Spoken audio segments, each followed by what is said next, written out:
त्यानंतर राहुल गांधींनी एक प्रश्न उपस्थित केला आहे, ईव्हीएमवर त्यांनी बोट ठेवलं आहे, पण महाराष्ट्रामध्ये सुद्धा त्यांनी म्हटलंय की लोकसंख्येपेक्षा मतदान जास्त झालं, असं त्यांनी एक प्रश्न उपस्थित केला. बघा, राहुल गांधीचं तुम्ही वक्तव्य बघितलं असेल तर ते नशेत असल्यासारखे त्यांनी 3 वेगवेगळे स्टेटमेंट बदलले.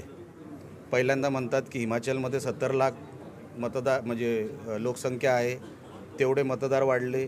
नंतर कुठल्या तरी प्रेसमध्ये म्हटलं काहीतरी 50 लाख आहे आणि नंतर काहीतरी 39 लाखावर आले. त्या माणसाला धड शुद्धीत आहे किंवा नाही हेच आम्हाला अजूनपर्यंत प्रश्नचिन्ह आहे. पण अशा माणसाकडून तुम्ही काय प्रश्न विचारता ज्यांना हिमाचलची लोकसंख्या माहीत नाही, त्याचा उल्लेख त्यांनी महाराष्ट्राच्या निकालावर केला. नेमके ECIकडे नोंद कितीची झाली आहे हे देखील ज्या माणसाला माहीत नाही त्याचा प्रश्नाला अर्थच नाही ना. साहेब, सध्या ऑपरेशन टायगर आपल्या पक्षात सुरू आहे. त्या संदर्भात रत्नागिरीचे माजी आमदार राजन साळवी, सुभाष बने आणि गणपत कदम हे आपल्या पक्षात प्रवेश करण्याची चर्चा आहे, काय सांगा? अशी चर्चा आहे. बघा, लाईन खूप मोठी आहे.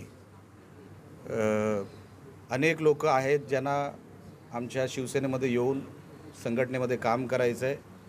अनेक लोक इच्छुक आहेत जे प्रभावित झाले सन्माननीय एकनाथ शिंदे साहेबांच्या कामावर. अशा अनेक लोकांना आमच्या पक्ष संघटनेमध्ये काम करायचं आहे. आम्ही कसं थांबवणार? आम्ही टप्प्याटप्प्याने घेतो आहे. आता जे येतील त्यांचं स्वागत आहे. पण राजन साळवी यांना किरण समाजांचा विरोध दिसतोय पुढे.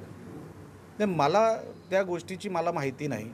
असं काय असेल मला माहीत नाही, किंवा असं काय होतं आहे का नाही, असं काय ऑपरेशन होतं आहे का नाही रत्नागिरीमध्ये असं पण मला माहीत नाही. मी तिकडचा डॉक्टर नाही, मी सिंधुदुर्गातला डॉक्टर आहे. ऑपरेशन टायगरवरून संजय राऊतांनी असं म्हटलं आहे, एकनाथ शिंदेचा कधी पत्ता कटूल ते त्यांनाही काढणार. बघा, संजय राऊत काय बोलतात, किती बोलतात, ह्याला प्रत्येक दिवशी ते बोलत असतात. त्यांना काय उत्तर देऊ आम्ही? कोणाचा पत्ता कधी कोण कट करतो आहे? अहो, तुम्ही उद्धव ठाकरेचा पत्ता राजकारणातूनच कट करून टाकला, ते कधी तुम्ही बोलणार आहेत का नाही? उद्धव ठाकरेंना राजकीय दिवाळखोरीत टाकलं. उद्धव ठाकरेचा पत्ता वेळोवेळी कोणी काढला?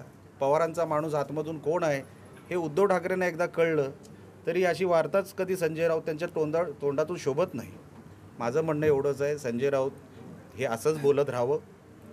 जो काय महाराष्ट्राला राग आलेला आहे त्याच्यामुळे जे आमच्याकडे लोक वळतात की ह्यांचा तिरस्कार जो आहे त्याचा फायदा आम्हाला होतो, म्हणून संजय राऊतनी बोलत राहावं, काही अडचण नाही. संजय राऊतांनी असंही म्हटलं, आताचे जे सरकार आहे ती येड्याची जत्रा आहे. अरे का, हा कोण येडाच बोलतोय? हाय शपथ, म्हणजे हे तर म्हणजे कर आहे. अरे तू कोण? तू जत्रेमधलाच येडा आहे. अरे तुला काय बोलावं, किती बोलावं, म्हणून मी बोललो ना, त्या माणसाच्या जिभेला हाड नाही. कोणाला काय बोलावं, किती बोलावं, म्हणून अशा व्यक्तीवर मी काय जास्त बोलू इच्छित नाही. साहेब, काल कुडाळमध्ये जो पर्यटकाला मारहाण झाली त्या संदर्भात पोलीस प्रशासन दखल घेतली, काय सांगतात? मला असं वाटतं तक्रार झालेली आहे, पण संबंधित जे कोण तो मुसलमान आहे त्याला शिस्त शिकवायला आता गरज आलेली आहे. कारण का वारंवार तो हिस्ट्री शीटर आहे. मला वाटतं ते फॅमिली जी काय आहे दोघं तिघांची, आणि हे काय पहिलं प्रकरण नाही, दुसरं किंवा तिसरं प्रकरण आहे. आता ते जर मुसलमान असे ऐकत नसतील आणि पोलिसांकडून जर होणार नसेल काम तर आम्ही हातात घेऊ ते काम.